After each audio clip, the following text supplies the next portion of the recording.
ഓം gum ഗുരുഭ്യോ നമഃ.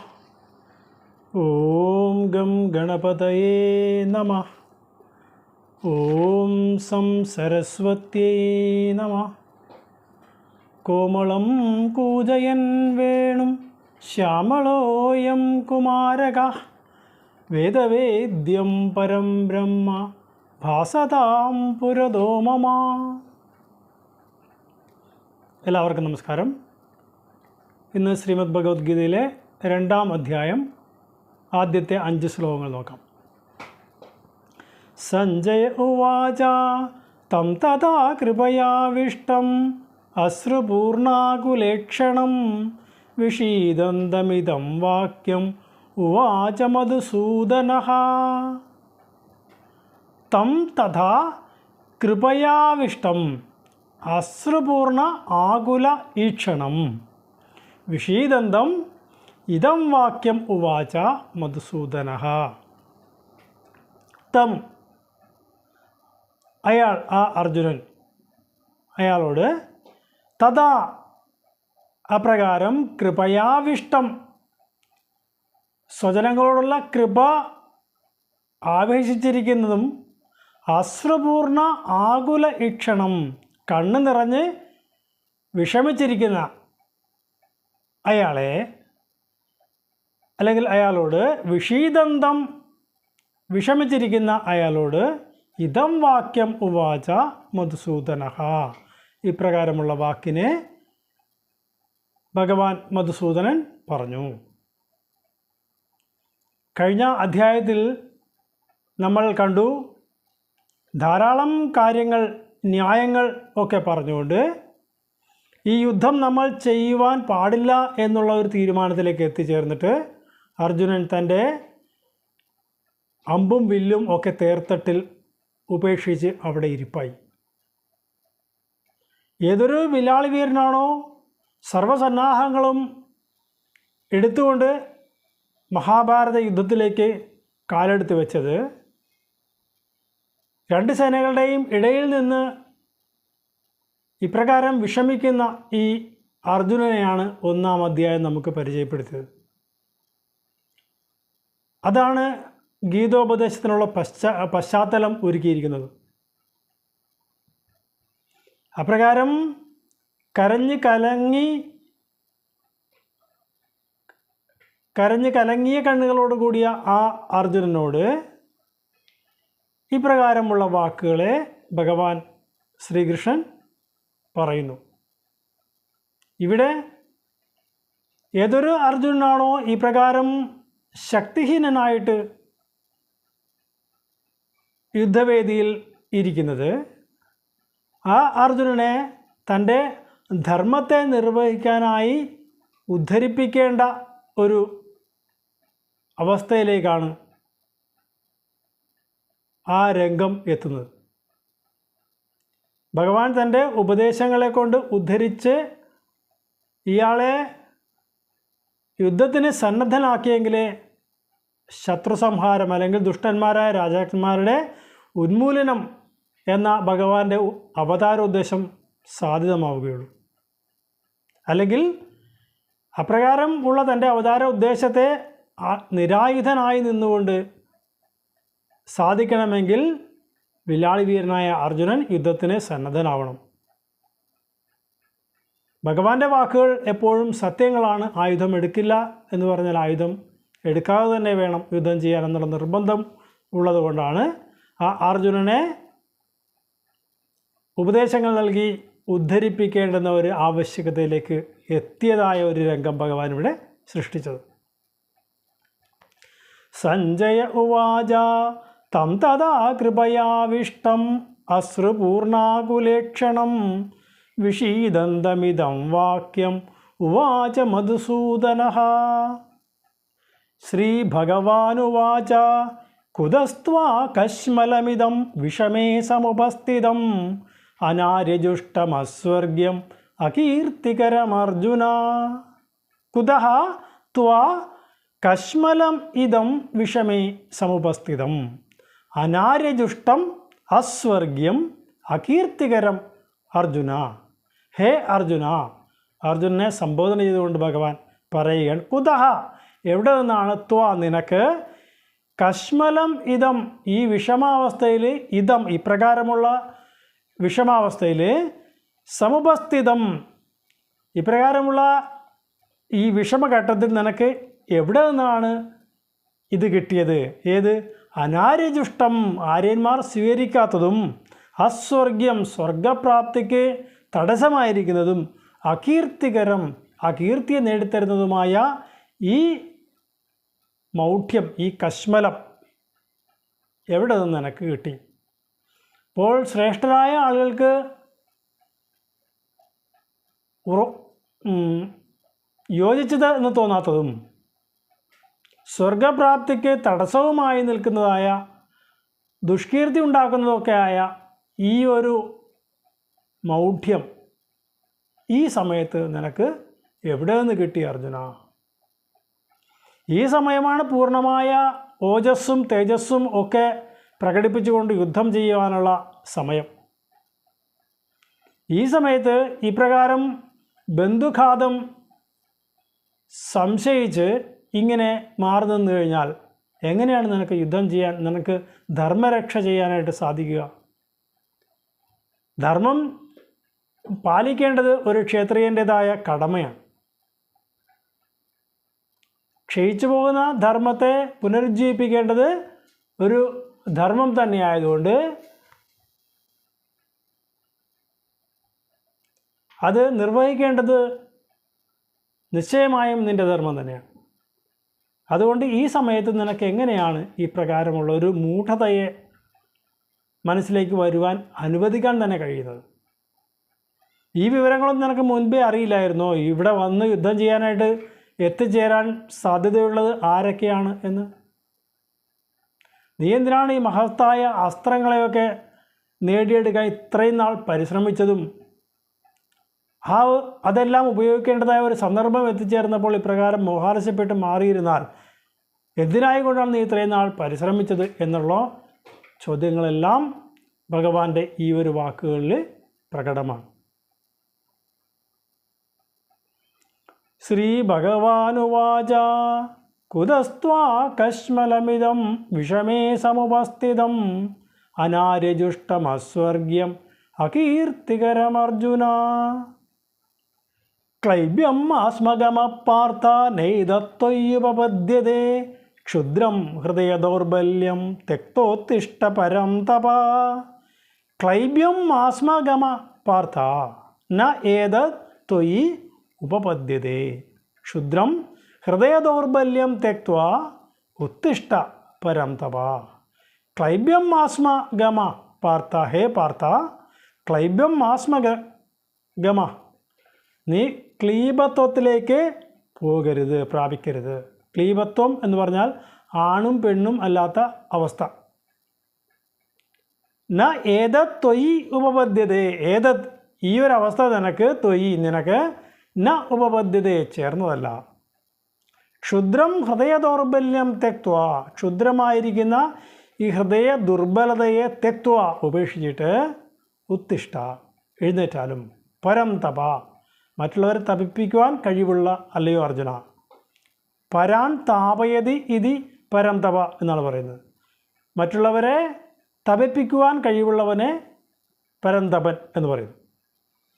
ഇവിടെ അർജുനനിൽ നിലീനമായിരിക്കുന്ന ഉഗ്രമായിരിക്കുന്ന ശൗര്യത്തെയാണ് ഭഗവാൻ സൂചിപ്പിച്ചല്ലെങ്കിൽ അയാൾക്ക് ബോധ്യപ്പെടുത്തി കൊടുക്കുവാനായിട്ട് ഈ വാക്ക് ഉപയോഗിക്കുന്നത്. നീ ഇങ്ങനെയൊന്നും ഇരിക്കേണ്ടവനല്ല അർജുന. കാരണം നിനക്ക് മറ്റുള്ളവരെയൊക്കെ തപിപ്പിക്കാനുള്ള ശക്തിവിശേഷം ഉണ്ട്. ഇപ്രകാരം ഒരു വില്ലാളി വീരനായിരിക്കുന്ന നിനക്ക് എങ്ങനെയാണ് നിൻ്റെ കഴിവുകളെ പ്രദർശിപ്പിക്കേണ്ട സമയം വന്നപ്പോൾ എതിരെ വന്നിരിക്കുന്നവർ ബന്ധുജനങ്ങളാണെന്ന് കരുതി അതെല്ലാം ഉപേക്ഷിച്ചു പോയി അവർ ചെയ്യുന്ന എല്ലാ കുൽസിത കർമ്മങ്ങളെയും ആരും ചോദ്യം ചെയ്യപ്പെടാത്ത രീതിയിൽ അംഗീകരിച്ചു കൊണ്ടുപോയാൽ അത് അധർമ്മത്തിന് കാരണമാകില്ലേ എന്നെല്ലാം ഉള്ള ഒരു പ്രശ്നമാണ് ഇവിടെ ഭഗവാൻ അർജുനനോട് ദ്യോതിപ്പിക്കുന്നത്. അർജുനനെ ആ അവസ്ഥയിൽ നിന്ന് ഉയർന്നു വരണമെങ്കിൽ ശരിയായ ഉപദേശങ്ങൾ നൽകേണ്ടത് ആവശ്യമാണ് എന്നുള്ള ബോധ്യത്തോടു കൂടിയാണ് ഭഗവാൻ ആ ഉപദേശങ്ങളുടെ ഒരു ആമുഖമായിട്ട് ഇപ്രകാരം അർജുനോട് ചോദിക്കുന്നത്. നീ ഒരിക്കലും ഇങ്ങനെ ഒരു തീരുമാനമെടുക്കാൻ വയ്യാത്ത അവസ്ഥയിൽ ആണും പെണ്ണും അല്ലാത്തവനായ രീതിയെ അവലംബിക്കരുതേ അർജുന. ഇത് നിനക്കൊട്ടും കീർത്തികരമല്ല, നിനക്കൊട്ടും നല്ല പേര് ഉണ്ടാക്കുന്നതുമല്ല, ഉള്ള പേര് കളയുന്നതുമാണ്. അതുകൊണ്ട് ക്ഷുദ്രമായ അല്ലെങ്കിൽ തുച്ഛമായിരിക്കുന്ന ഈ ഹൃദയ ദൗർബല്യത്തെ ഉപേക്ഷിച്ചിട്ട് ഉണരൂ അർജുന, എഴുന്നേൽക്കൂ അർജുന.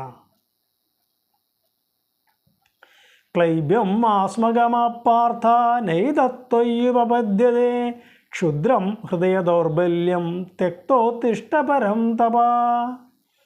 അർജുന ഉവാച കഥം ഭീഷ്മമഹം സംഘേ ദ്രോണം ച മധുസൂദന ഇഷുഭി പ്രതിയോത്സ്യാമി പൂജാർഹോ വരിസൂദന.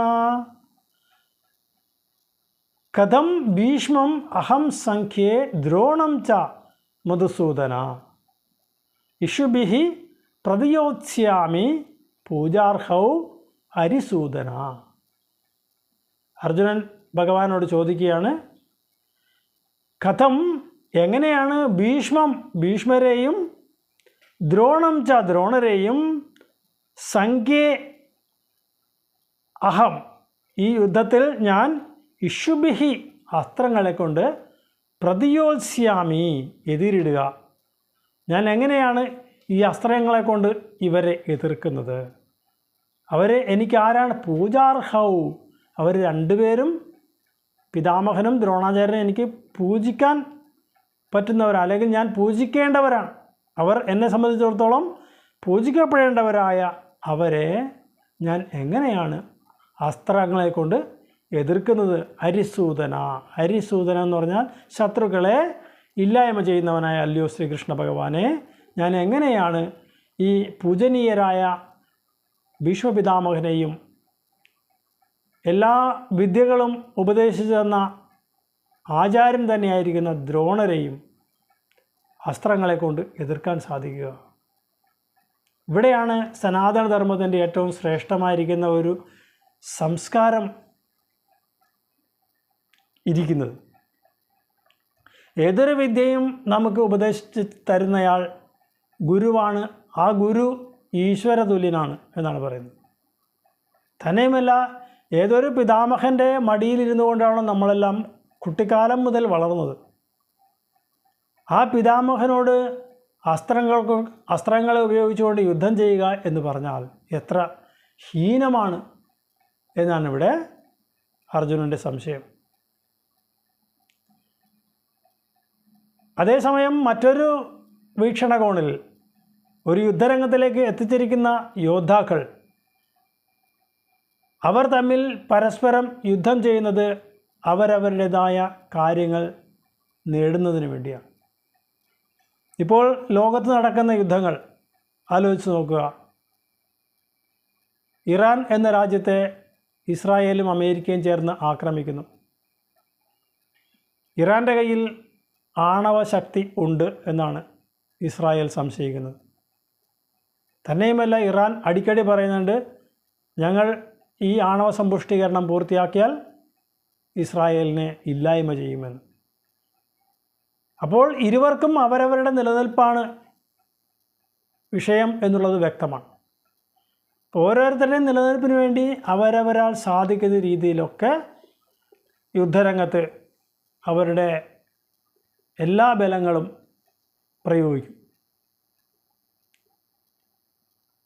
പക്ഷേ ഇതെല്ലാം നമുക്ക് കൊണ്ടെത്തിക്കുന്ന ഒരു രംഗം ഏതാണ് എന്ന് ചിന്തിച്ച് നോക്കിക്കഴിഞ്ഞാൽ ഇത് മനുഷ്യരാശിയുടെ സർവനാശത്തിലേക്കാണ് എത്തിക്കുക എന്നുകൂടി നമുക്ക് കാണാൻ കഴിയും. ഒരിക്കലും ഒരു യുദ്ധങ്ങളും, അത് മഹാഭാരതമായാലും അല്ലെങ്കിൽ ഇപ്പോൾ നടക്കുന്ന ആധുനിക കാലത്തെ യുദ്ധമായാലും, ഇതെല്ലാം മനുഷ്യരാശിയെ സമ്പൂർണ്ണമായി ഉന്മൂലനം ചെയ്യുന്ന ഒന്ന് തന്നെയാണെന്ന് നമുക്ക് മനസ്സിലാവും.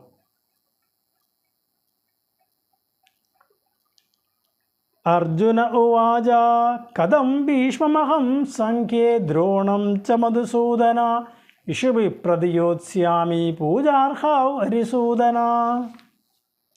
ഗുരുന ഹത്വാ ഹി മഹാനുഭാവാൻ ശ്രേയോ ഭോക്തും ഭൈക്ഷ്യമപീഹ ലോകേ ഹത്വാർത്ഥകാമാസ്തു ഗുരൂനിഹൈവ ഭുഞ്ജീയ ഭോഗാൻ രുതിരപ്രതിഗ്ധാൻ.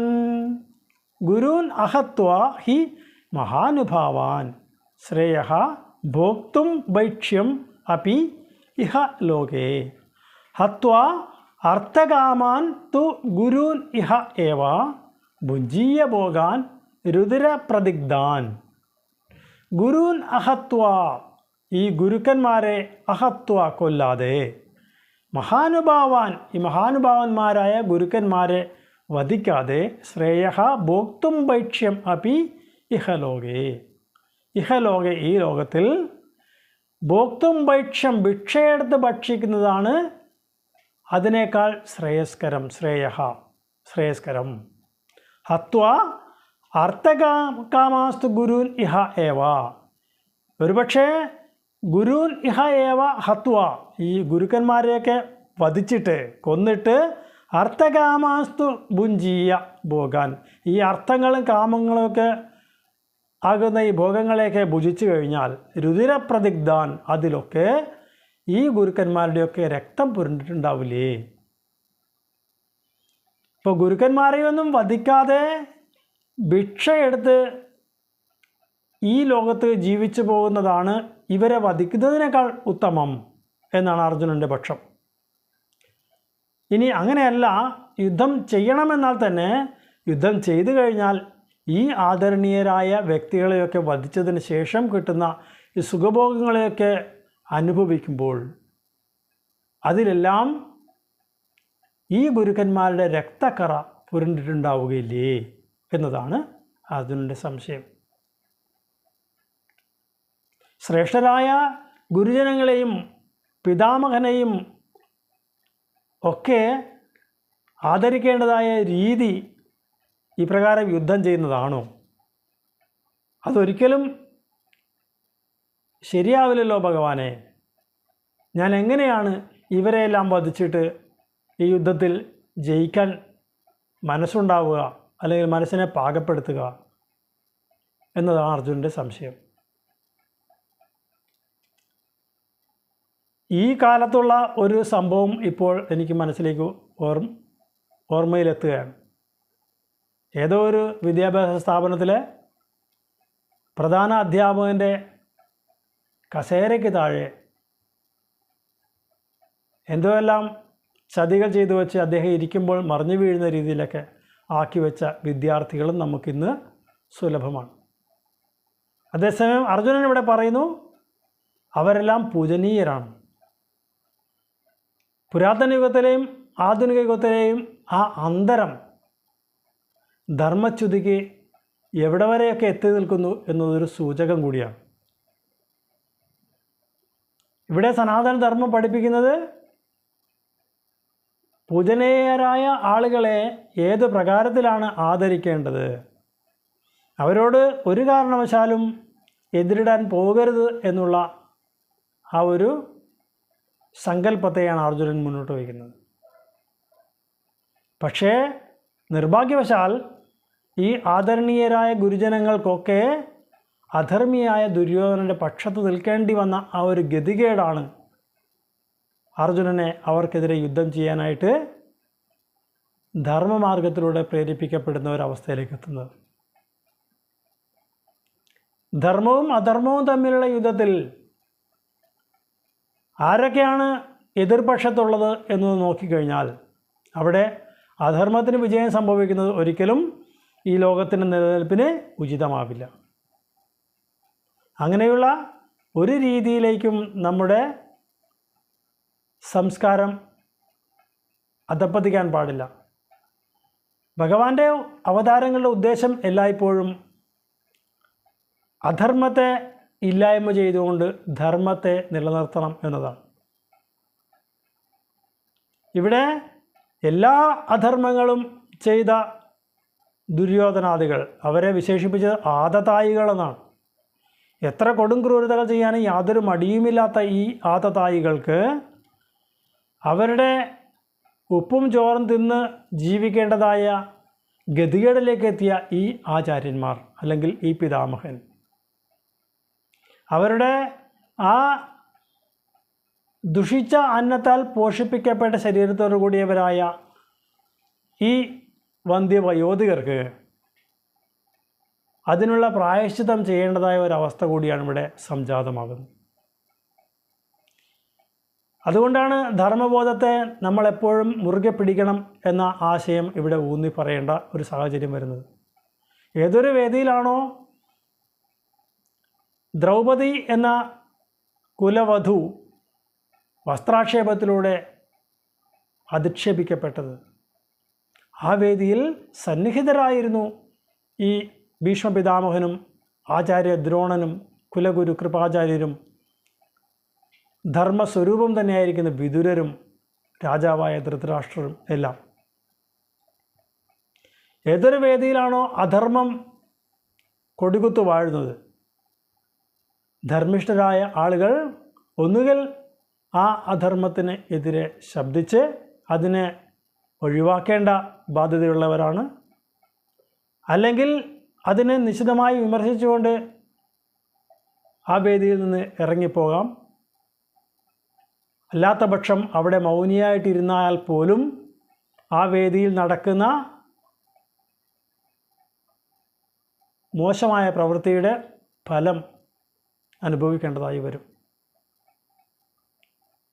ഒരു സന്ദർഭത്തിൽ ഭീഷ്മപിതാമഹൻ മഹാഭാരത യുദ്ധത്തിന് ശേഷം ശരശയ്യയിൽ കിടന്നുകൊണ്ട് തൻ്റെ അർജുനനാൽ പോഷിപ്പിക്കപ്പെട്ടതായ ആ ശരീരത്തിലുള്ള അവസാനതുള്ള രക്തവും വാർന്നു പോകുന്നത് വരെയും ശരശയ്യയിൽ കിടന്നു എന്നാണ്. സ്വയം മനസ്സും ശരീരവും ശുദ്ധമായാലേ ഭഗവത് ദർശനം ലഭ്യമാകൂ, അല്ലെങ്കിൽ ഒരു മോക്ഷപദത്തെ പ്രാപിക്കാനാവൂ എന്നുള്ള സത്യത്തെ നമുക്ക് കാണിച്ചു തരികയാണ് ഭീഷ്മപിതാമഹൻ്റെ ശരശയ്യയിലുള്ള വാസവും ആ ദക്ഷിണായനം കഴിഞ്ഞ് ഉത്തരായണം വരെ എത്തി നിന്നിട്ട് അവിടെ ഭഗവത് ദർശനവും വിഷ്ണു സഹസ്രനാമ ഉപദേശവും ഭീഷ്മസ്തുതിയും എല്ലാം കഴിഞ്ഞ് ഭഗവാനിലേക്ക് ലയിച്ചു ചേരുന്നതുമായ രംഗങ്ങളെല്ലാം. ഇവിടെ നിന്നെല്ലാം നമ്മൾ മനസ്സിലാക്കിയെടുക്കേണ്ടത്, ഏതൊരു സാഹചര്യത്തിലും ഒരു അധർമ്മ പ്രവൃത്തിയും ചെയ്യാതിരിക്കുകയും നമ്മുടെ സമീപത്ത് ഏതെങ്കിലും അധർമ്മം നടക്കുന്നുണ്ടെങ്കിൽ ഒന്നുകിൽ അതിനെ ശക്തിയുക്തം എതിർക്കുകയും അല്ലെങ്കിൽ അവിടെ നിന്ന് നിർഗമിക്കുകയും ചെയ്യേണ്ടതാണ് ആവശ്യം എന്ന സത്യത്തിലേക്ക് ഊന്നി പറയുകയോട് ചെയ്യുന്നു ഭഗവത്ഗീത. ഇതെല്ലാമാണ് നമ്മൾ ഈ പാഠങ്ങളിൽ നിന്ന് പഠിക്കേണ്ടതായ ഗുണകഥകൾ. ഗുരൂന ഹത്വാ ഹി മഹാനുഭാവാൻ ശ്രേയോ ഭോക്തും ഭൈക്ഷ്യമപീഹ ലോകേ ഹത്വാർത്ഥകാമാസ്തു ഗുരൂനിഹൈവ ഭുഞ്ജീയ ഭോഗാൻ രുതിരപ്രതിഗ്ധാൻ. ഓം കരചരണകൃതം വാ കായജം കർമ്മജം വാ ശ്രവണനയനജം വാ മാനസം വാപരാധം വിഹിതം അവിഹിതം വാ സർവമേതക്ഷമസ്വ. ജയ ജയ കരുണാബ്ദേ ശ്രീമഹാദേവ ശംഭോ. കായേന വാചാ മനസേന്ദ്രിയൈർവാ ബുദ്ധ്യാത്മനൈവ പ്രകൃതിർസ്വഭാവാത് കരോമി യത് യത് സകലം പരസ്മൈ നാരായണായേതി സമർപ്പയാമി. ഓം പൂർണ്ണമദ പൂർണ്ണമിദം പൂർണ്ണാത് പൂർണ്ണമുദച്യത്തെ പൂർണ്ണസ്യ പൂർണ്ണമാദായ പൂർണ്ണമേവാവശിഷ്യത്തെ. ഓം ശാന്തി ശാന്തി ശാന്തി.